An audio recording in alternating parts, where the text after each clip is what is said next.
90 segundos tu não faz nem um miojo, mas eu te ensino as matérias que tu tem até nojo. Então senta aí e começa a quebrar a TP pra ter energia pra tua mente processar e entender que a probabilidade de você ir bem no Enem tá ligada direto aos meus raps também. Então começa com humanas, só sei que nada sei, mas sei que saí da vida e pra história eu entrei. Se o clima esquenta e tua caneta falhou, fica tranquilo, a esfera dela dilatou com calor. Eu sou flúor com oxigênio, dá pra completar, evoluir melhor que o Darwin poderia imaginar. Se tinha uma pedra no caminho, pode crer que eu já chutei absoluto no rap. Eu nasci pra ser rei, criei uma sociedade aos modelos de Durkheim. O mecanismo dela própria é que diz pra onde vai minha inspiração. Thomas Edison dizia, é 1% e o restante o trabalho que faz. Então senta o rabo aí que eu vou te ensinar. Sometimes rap is the best way to learn, rapá. Eu não compreendo, pero não puedo hacer. É só estudar e ouvir as dicas que eu dou pra você. Confere suas respostas e faz tudo com calma. Manda bem na redação, faz do fundo da alma. Esse é o tópico frasal, ainda tem argumentação. E a resposta pra você eu deixei na conclusão. Se tá nervoso, se acalma pra mandar bem.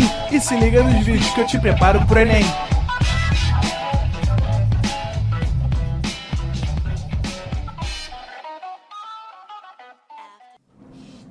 Estamos online? Fala, galerinha! Tudo certo, meus amores? E aí, tudo bem? Tudo tranquilo? Boa tarde! Boa tarde! E aí, como vocês estão? Estamos ao vivo, né, minha diretora? Nossa revisão FUVEST, tudo ótimo, tudo tranquilo. Vocês tiveram antes uma revisão de Química, né? Nossa professora de Química que está aqui ao nosso lado, aqui. Inclusive, ela falou que ela faz essa primeira questão rapidinho, né? Essa questão 48, rapidinho. Essa questão 48 é mole, fácil, né? 48, pô, parnasianismo, Patrícia sabe desde que nasceu. Há muito tempo, né, Patrícia? Inclusive, eu tô quase cedendo aqui, né, o meu espaço para você nos abençoar. Você pega, Patrícia, esse tempinho aqui pra gente fazer aquela interdisciplinaridade, né? Vai bem. Cai bem? É. Eu queria essa aula junto. Seria tudo, né? A gente vai observar até que, olha só como é que as coisas fazem sentido. Daria para fazer uma aula sobre parnasianismo, contando com a presença da Patrícia, sim, para falar sobre o contexto histórico. Em que sentido? Aí a Patrícia já fez assim, contexto histórico, vou convocar a Patrícia não só para falar de literatura, mas para falar de história? Não. Vou convocar a Patrícia para falar de literatura e o contexto histórico do parnasianismo, ele lida diretamente com avanços científicos. Aí a Patrícia entraria, né, para falar que na segunda metade do século XIX o mundo assiste à segunda revolução industrial e nesse quesito existiram vários avanços importantes, né? Como, por exemplo, a primeira fórmula da Coca-Cola, né? Que remonta aí 1800 e lá vai fumaça, né? Como o primeiro elevador predial, né? Enfim, existem muitos inventos importantes ligados à segunda revolução industrial e, por sua vez, ligados aí ao contexto histórico que incita o parnasianismo. Bom, tudo certo, minha diretora? Como é que nossos alunos estão? Olha só, Karen com C. Oi, Barbie. Adoro, gente. Karen com C. Eu sempre faço essa piada, né? Esse trocadilho. Todos os anos, né? Os meus alunos. Karen com C, Karen com K. É Camila com K, que eu tinha ano passado uma aluna minha no presencial. Tinha um aluno também do ano passado, até o revi na última semana. É o Yuri. Yuri com I ou Yuri com Y, né? Eu tenho aí os meus alunos queridos do coração, com os quais faço piada. Gostaram dessa regência? Com os quais, certo? Bom, então, vamos que vamos, meus amores. Olha só, questão 1 da nossa revisão FUVEST diz o seguinte: o soneto Arte Suprema apresenta as características comuns da poesia parnasiana. Assinale a alternativa em que as características descritas se referem ao parnasianismo. Primeiro elemento importante desse enunciado é relembrar o que significa soneto, certo? Soneto é uma organização textual. É uma organização textual que está para o poema. correto? Soneto é uma organização textual ligada ao poema. E aí, o que nós precisamos entender? Soneto significa, no final das contas, uma organização fixa, certo? Uma organização que não vai apresentar mudanças estruturais. Soneto é uma organização fixa de poema. Portanto, nós chamaremos o soneto de uma estrutura fixa. Show de bola? Bom, vamos à leitura do nosso poema. Arte suprema. Tal como Pigmalião, a minha ideia visto na pedra, talho-a, domo-a, bato-a, e ante os meus olhos e vaidade, fátua, surge formosa e nua, Galateia. Mais um retoque, uns golpes e remato-a. Digo-lhe, fala, ao ver em cada veia sangue rubro que a coroa a aformoseia. E a estátua não falou porque era estátua. Bem haja o verso em cuja enorme escala falam todas as vozes do universo e ao qual também arte nenhuma iguala. Quer mesquinho e sem cor, quer amplo e terço, e em vão não e que eu digo ao verso fala, e fala-me sempre porque e verso. Bom, observem o seguinte, esse é um texto parnasiano, é um poema parnasiano. Se você sentiu algum tipo de dificuldade para o entendimento das palavras, se você sentiu que essa leitura ela exige, né, uma concentração, uma dedicação ainda maior, você conseguiu chegar a conclusões que são essencialmente conclusões do poema parnasiano. E por qual motivo? Você deve lembrar que o parnasianismo é uma escola literária em que os poetas se organizaram de tal maneira que os poemas deveriam apresentar uma visão bastante rebuscada de língua, correto? Então, talvez essa dificuldade, né, esse embrolho aí, diríamos assim, nessa leitura, tem muito a ver com o propósito do poeta parnasiano, que é trazer um texto com rebuscamento vocabular e é trazer também um texto que se vale, né, de uma extensa descrição. É um poema essencialmente descritivo e é um poema com referências à literatura clássica, literatura greco-romana, como que acontece aí logo no nosso primeiro verso. Pigmalião, certo? Então, nós temos referências clássicas apresentadas ao longo do poema. Show de bola? Bom, e aí? Assinale a alternativa em que as características descritas se referem ao parnasianismo. Essa é uma questão que visa o quê? Visa identificar as características próprias do parnasianismo. E aí, qual será o nosso gabarito, diretora? Nossos alunos estão prestando atenção? E aí, Cadê, meu povo? onde estão os nossos alunos? Vamos ler as opções. Letra E, poesia impregnada de religiosidade que faz uso de faz uso recorrente de sinestesias. Letra D, predomínio dos sentimentos sobre a razão, gosto pelas ruínas e pela atmosfera de mistério. Letra C, poesia caracterizada pelo escapismo, ou seja, pela fuga do mundo real para o mundo ideal, caracterizado pelo sonho, pela solidão e pelas emoções pessoais. Letra B, tendência para a humanização do sobrenatural, com oposição entre um homem voltado para Deus e voltado para a terra. Por fim, letra A, busca da objetividade, preocupação acentuada com o apuro formal, com a rima, o ritmo, escolha dos vocábulos e composição e a técnica do poema. Bom, e aí, qual vai ser o nosso gabarito, meu povo? E aí, minha diretora? Maria Eduarda Ferraz disse letra A, mas quem? E aí?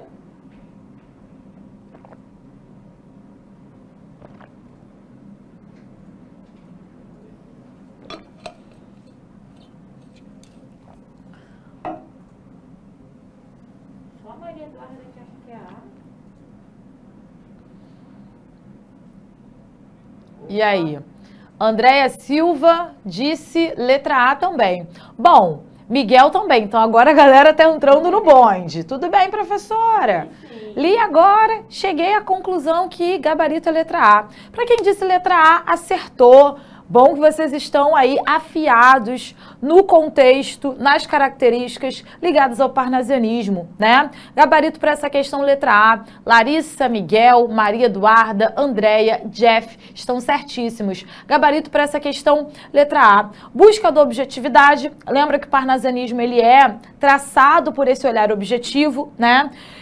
Preocupação acentuada com o apuro formal, com a rima, o ritmo, a escolha dos vocábulos, composição e a técnica do poema. Basicamente, essa letra A, ela organiza as principais características do parnasianismo e essa letra A ainda toca, né, de maneira velada, numa premissa do parnasianismo, que é a arte pela arte, ou seja, é justamente entender que a arte tem um fim em si mesma. Então, os poetas parnasianos tinham como objetivo fazer o quê? Fazer uma literatura objetiva, né, em que houvesse um rebuscamento vocabular, em que houvesse uma escolha criteriosa das palavras de modo a formarem rimas. Rimas que não poderiam ser de palavras por exemplo, da mesma classe gramatical, porque isso simboliza uma rima pobre, né? Muito pelo contrário. Seriam rimas ricas, rimas que apresentassem aí essa escolha criteriosa, essa escolha muito bem organizada e pensada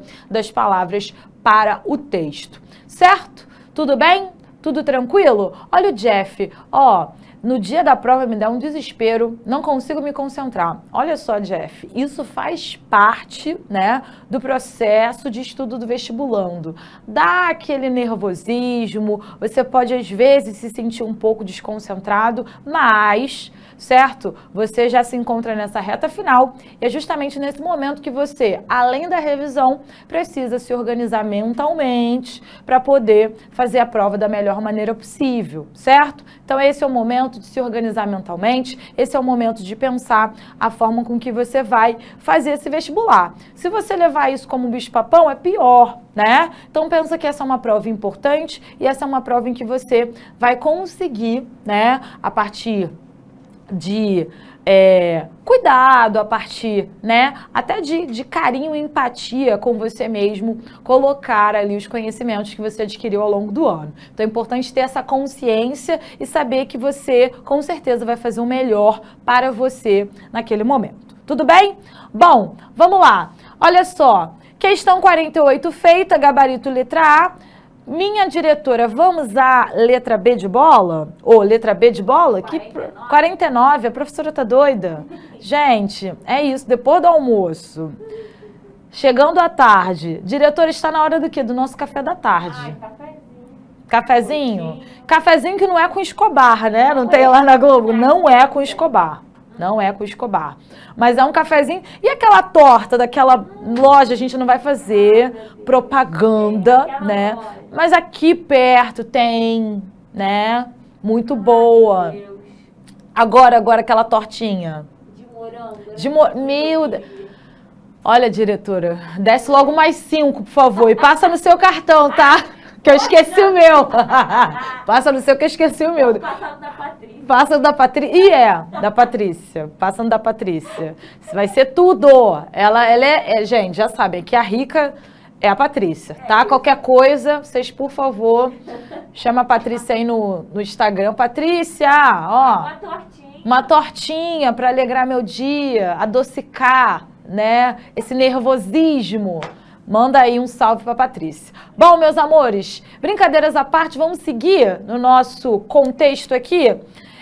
Nossa questão 49. Nossa questão 49 é sobre figura de linguagem, né? Figura de linguagem é uma matéria que é sempre requisitada, sempre exigida nos vestibulares. E, obviamente, é um conteúdo que você aprende ao longo do ensino médio e revisita no ano de vestibular. Figura de linguagem é, sem dúvida, um recurso linguístico muito utilizado pela literatura, né? É um recurso bastante utilizado nas músicas, certo? E nós precisamos pensar que as figuras representam um caráter simbólico da língua dentro dos textos, ok?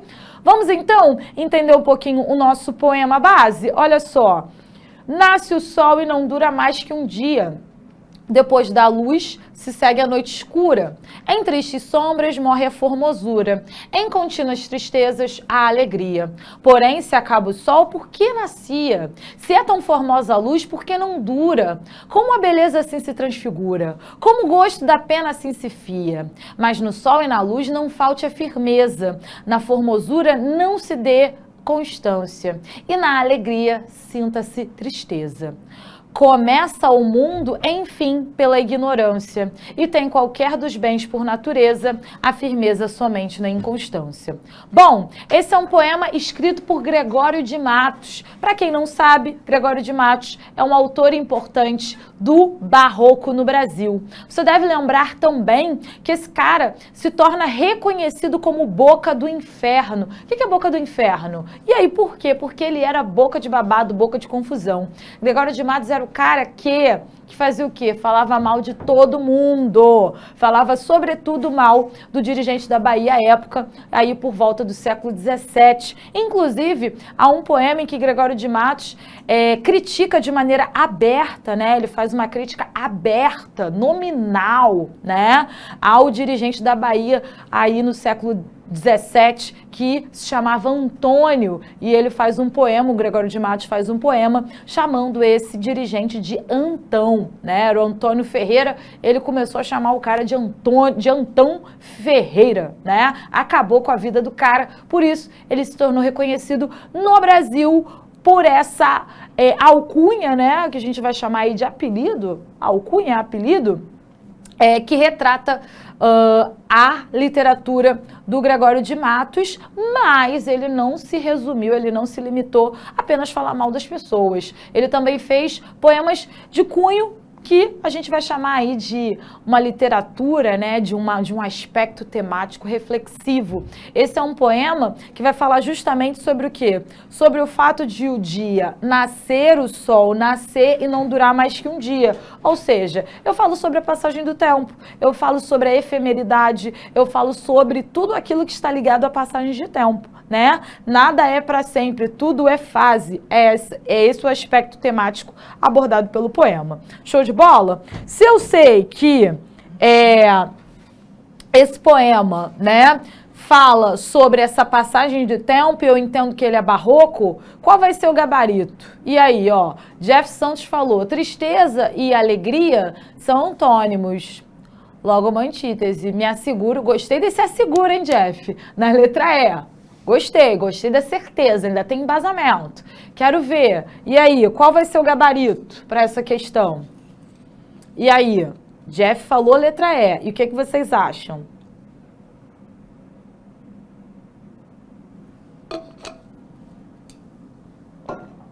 E aí, meu povo? E aí, Maria Eduarda disse letra E. Mais quem?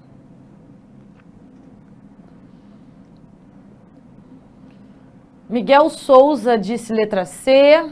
E aí? C, eufemismo. Letra E, antítese, né? Desce um pouquinho para mim, por favor, diretor. Letra E, antítese. Letra C, eufemismo. E aí? Quem dá mais? Quem dá mais?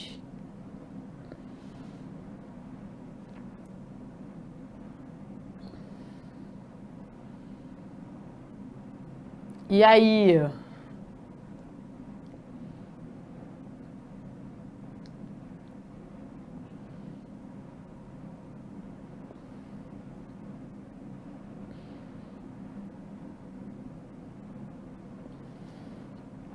Miguel disse que iria também na E.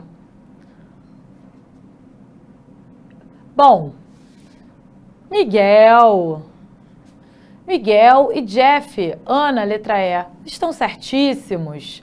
Muito bem, sinal de que vocês assistiram às aulas, participaram e mesmo no final do ano, né, vocês lembram características do movimento barroco, um movimento que é dado no início do ano, né, já que no Brasil simboliza a primeira manifestação literária acontecida em solo brasileiro. Bom, olha só, o que nós precisamos observar? É uma questão que se você domina verdadeiramente o movimento, você marca o gabarito até sem ler o poema. Por quê? Olha só, não é barroco? É. Quem escreveu não foi o Gregório de Matos? Sim. Então, lembra que o movimento barroco ele é baseado nas antíteses, certo? O Jeff, inclusive, deu uma excelente explicação, né? A antítese é uma figura de linguagem que tem como base a harmonização de palavras que apresentam contraste. Então, a antítese ela opera a partir da organização de palavras que operam contraste. Tudo bem? Então, o que a gente precisa observar? Esse é um texto que organiza, né, um valor de antítese, um valor de oposição, certo? Tristeza e alegria, luz e sombra, né? Noite e dia. Eu tenho uma organização vocabular, eu tenho uma seleção vocabular baseada no quê? Baseado justamente na antítese. Lembra que a antítese ela é diferente do paradoxo. Joga, por favor, no meu quadro, diretor, por favor. Olha só estejam cientes de que antítese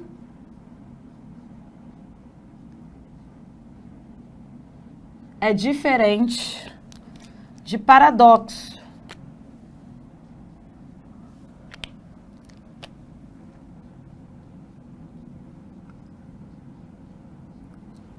Certo? Antítese, o que é antítese? Antítese é o quê? Harmonização de palavras, vocábulos, né? Então, eu tenho o quê? Vocábulos com ideia de oposição.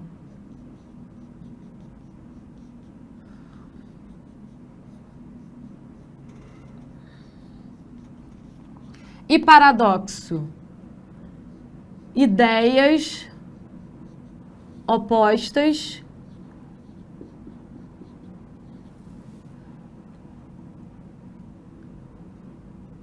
excludentes, né? São ideias opostas que se excluem, né?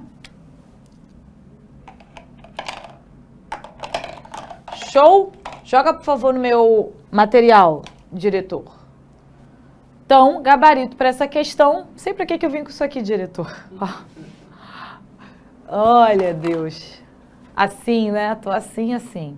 Então, gabarito para essa questão é letra E. Show? Tranquilo? Vamos descer aí? Questão 50. O soneto de Gregório de Matos aproxima-se tematicamente da citação. E aí? Letra A, B, C, D e E.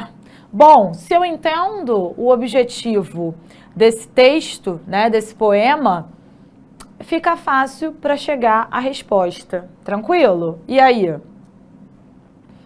E aí? Gabarito para essa questão. O que vocês vão marcar? E aí, meu povo?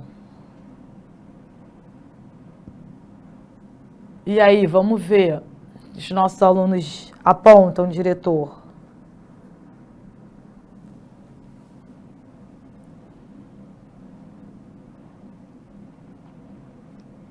Ó, Jeff falou que essa é super fácil. Jeff tá aí, ó. Letra A. Duda, letra A. Muito bem. Vocês estão voando mesmo, hein? Tudo bem, tá tudo certo. Certíssimo. Letra A. Nada é duradouro como a mudança. Exato. Tudo é fase, né? Tudo é fase, nada é duradouro.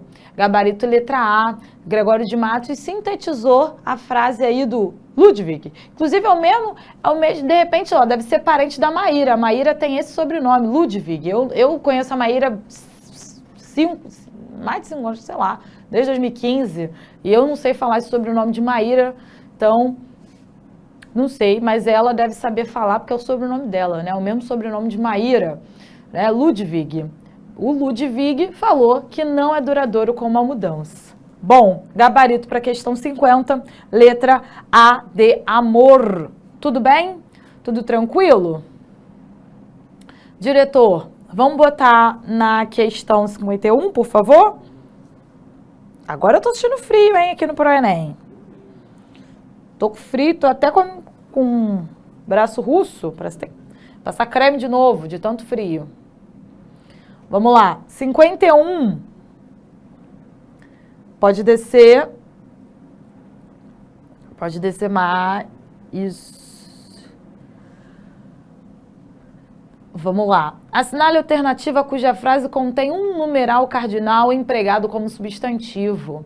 Bom, o texto é literário, Eça de Queiroz, né? Lembra que Eça de Queiroz é um poeta português, ora pois, é o cara, né, que escreveu o clássico Primo Basílio. Só Primo Basílio não, escreveu os mais, Primo Basílio, Crime do Padre Amaro.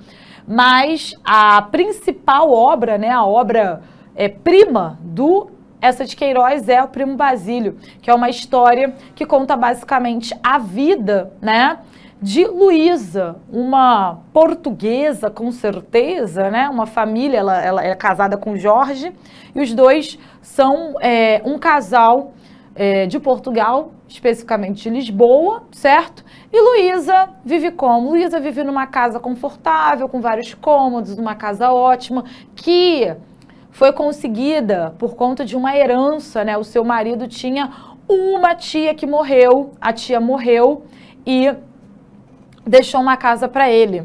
Tia essa que eles só visitavam de vez em nunca. E ainda assim a tia morreu e deixou essa casa para o sobrinho. Como o sobrinho era casado com a Luísa, né, vivia com o Jorge e os dois viviam muito bem na casa. Jorge era um homem que trabalhava muito, que precisava se ausentar do seu seio familiar para trabalhar. Então, ele trabalhava fora. Numa época que Jorge trabalhou fora, coincidiu com a chegada repentina do primo de Luísa. Qual era o nome do primo de Luísa? Basílio. E aí, qual é o resumo da ópera? Luísa, certo? Retomou a paixão que ela tinha desde a adolescência pelo seu primo Basílio, que sempre mexeu com o seu coração. E aí, qual foi o resultado?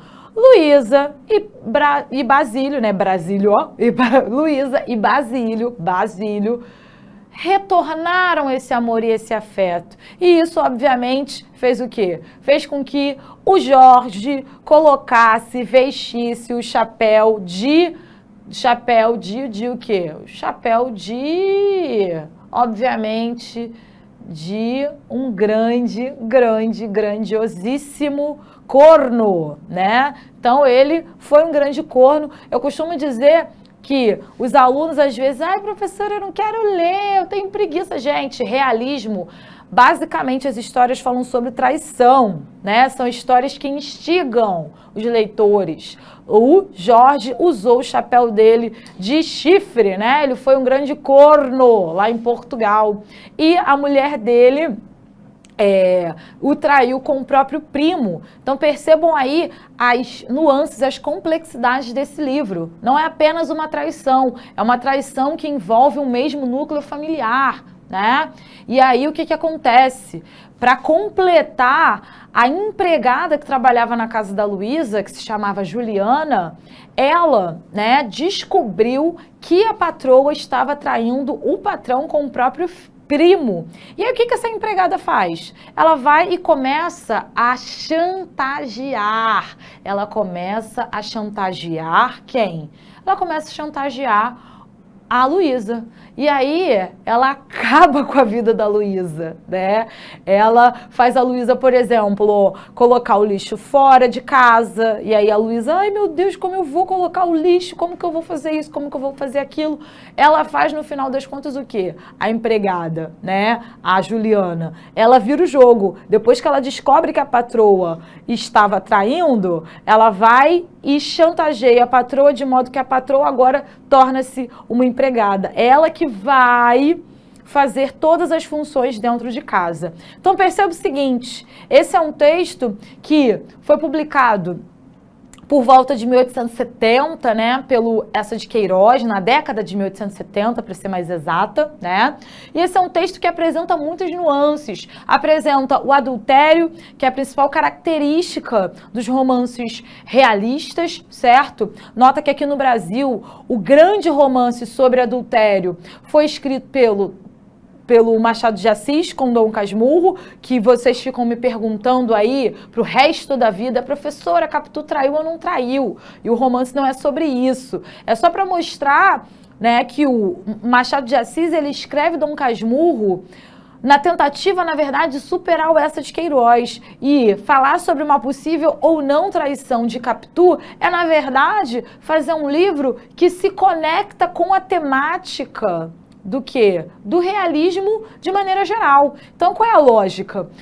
O realismo se debruçou sobre o adultério lá em Portugal com Eça de Queiroz. O realismo se debruçou sobre o adultério aqui no Brasil com Machado de Assis. O adultério é um tema abordado pelo realismo. É esse foco que você precisa ter. Show? Tranquilo? Bom, então vamos lá. Eu tenho um texto do grandioso, né? Eça de Queiroz, esse português, ora pospôs. Desce para mim, diretor, por favor. E aí, pode descer. Eu tenho, apesar do texto literário, eu tenho o quê? Eu tenho um enunciado de base o quê? Linguística. Então, assinale a alternativa cuja frase contém um numeral cardinal empregado como substantivo. Então, eu preciso de um numeral cardinal. O que é numeral cardinal? Cardinal é o quê? É um numeral, ou seja, a palavra que quantifica seres no mundo, mas cardinal é 1, 2, 3, 4, 5, né? É aquele que numera, quantifica, porque existem os numerais multiplicativos, né, como por exemplo o dobro, o triplo, existem os fracionários, metade, 1/3, existem os numerais ordinais, né, então primeiro, segundo, terceiro, então perceba que existe uma subclassificação dentro dos numerais, ok? E aí o que eu tenho aí? Eu tenho um numeral cardinal, então tem que ser numeral, termo que quantifica seres no mundo, cardinal. 1, 2, 3, 4, 5, 6, 7, 8, 9, 10. Não é ordem, não multiplica e não fraciona, certo? É cardinal. Então vamos lá. Letra A. Há muitos anos que a política em Portugal apresenta. Existe algum numeral aí? Não. Há muitos anos. Muitos, nesse caso, é um pronome indefinido. Eu não sei quantos anos são, eu não tenho uma quantidade. Então não pode ser o gabarito letra A. Letra B. 12 ou 15 homens, sempre os mesmos, alternadamente possuem o poder. 12 ou 15 homens. 12 ou 15. 12 é numeral, 15 também. É numeral cardinal? Sim, os dois são numerais cardinais. Mas estão empregados como substantivo? Não. O substantivo aqui são homens. No caso, o substantivo é, né? O substantivo é com a palavra homens, é representado, vamos reformular essa frase que não ficou boa. O substantivo é representado pelo termo homens nessa frase. Show de bola? Então, ó, homens, homens, homens. Quantos homens? 12 ou 15? Não se sabe exatamente, mas eu tenho 12 e 15 que são numerais. Eles estão funcionando como numerais. Letra C. Os 5 que estão no poder fazem de tudo o que podem para continuar. Tem numeral? Tem. Onde, prof? 5. 5 é numeral? Sim, 5 é numeral. Os 5, opa, gabarito. Gabarito, não é? 51 letra C? Com certeza. Por quê?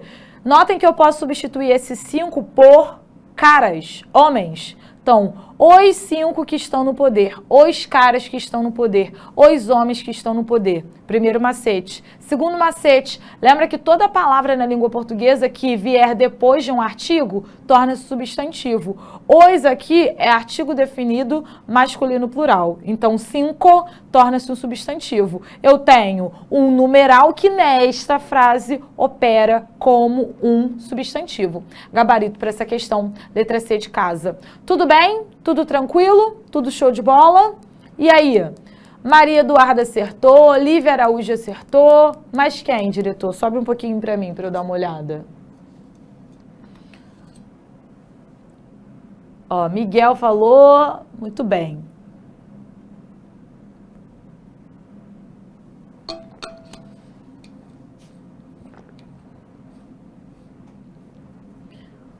Muito bem. É isso. Show? Diretor, vamos aí à nossa última questão, questão 52.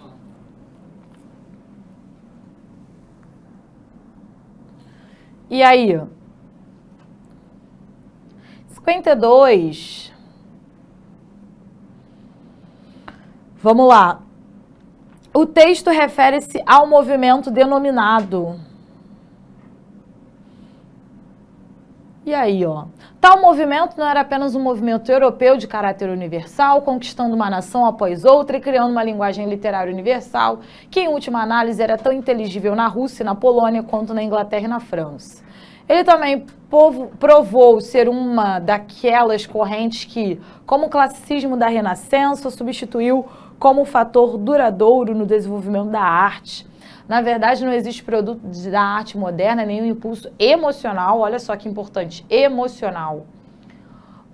Nenhuma impressão ou estado de espírito do homem moderno que não deva sua sutileza e variedade à sensibilidade que se desenvolveu a partir desse movimento. Toda exuberância, anarquia e violência da arte moderna, seu lirismo balbuciante, seu exibicionismo irrestrito e profuso derivam dele. Essa atitude subjetiva, vejam aí as palavras, subjetiva, emocional, egocêntrica, tornou-se de tal modo natural para nós, tão absolutamente inevitável, que nos parece impossível reproduzir sequer uma sequência abstrata de pensamentos sem fazer referência aos nossos sentimentos. Ah, tá mole, né? Tá fácil demais. E aí, meus amores? Gabarito, ó. Jeff, Lívia, Maria Eduarda, Karen com C, nossos alunos que estão ativamente participando da aula. 52, qual vai ser o gabarito? Fácil, fácil, mole, mole. Não tem jeito. E aí? Só esperar a resposta de vocês. Eu mesma já dei o gabarito.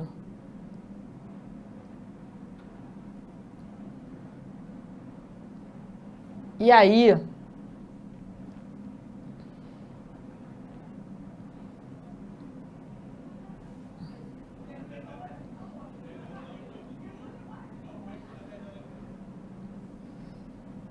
E aí, muito bem, acertaram. Maria Eduarda, Jeff, Ana Almeida, Lívia Araújo, muito bem, acertaram o gabarito. Gabarito letra D de dado, romantismo. Ficou fácil, né? Estamos falando sobre emocional, impulso emocional, atitude subjetiva, egocêntrica. Egocentrismo é o quê? Individualismo, né? Subjetiva de valor individual. Impulso emocional só pode ser romântico, né? O romantismo é um movimento que faz o quê? Que é central, inclusive, para a literatura mundial, mas é central, inclusive, para a literatura no Brasil. O romantismo, segundo os teóricos, representa, na verdade, o primeiro movimento genuinamente brasileiro, certo? Muitos teóricos da literatura, como Alfredo Bose, que é o cara que escreve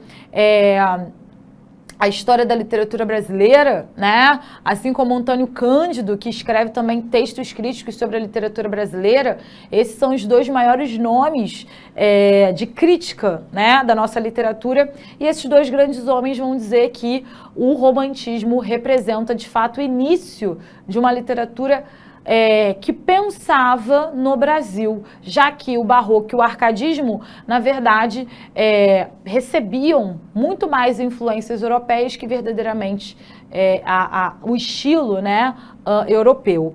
Então, o estilo, na verdade, brasileiro. Então, a gente precisa observar, no final das contas, que o romantismo, sem dúvida, representa aí o grande elemento, né? Um grande movimento, que eu digo sempre multifacetado, com muitas facetas. Por que muitas facetas?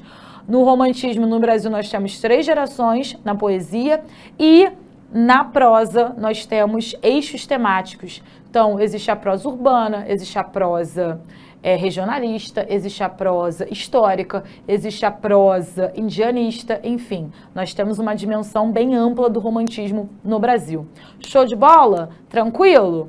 Ok? Gabarito, letra D de dado, romantismo. Diretor, joga no quadro, por favor. No Instagram, eu sou a Viana Luana. Viana com 2 N's, Luana com N só. Show? Vamos voltar? Existe alguma dúvida? E aí, tudo certo? Alguma dúvida? Alguma questão? para ser desenvolvida? Minutos finais da nossa aula, né? Essa semana vocês têm aí a revisão FUVEST, show de bola? Fizemos 5 questõezinhas, vocês vão ter essas questões resolvidas do spoiler, né? Questões que são anteriores da prova da FUVEST. Show? Sem mais delongas, tudo tranquilo? Então, diretor, joga aqui, vamos fechar nossa aula. Lá no Instagram eu sou Viana, com 2 N's, Luana. Certo? Espero que vocês tenham aprendido bastante, revisado. Vi que muitos estão afiados com as matérias e é isso, não tem jeito. Rumo à aprovação, certo? Como vocês sabem, eu me chamo Luana Viana e a barba tá diferente. Até a próxima. Beijo! Assista nossas aulas a hora que você quiser. Vem com o Pro, o cursinho online que mais aprova no Enem. Assine em proenem.com.br. We gotta celebrate the beauty of the world that keeps on giving.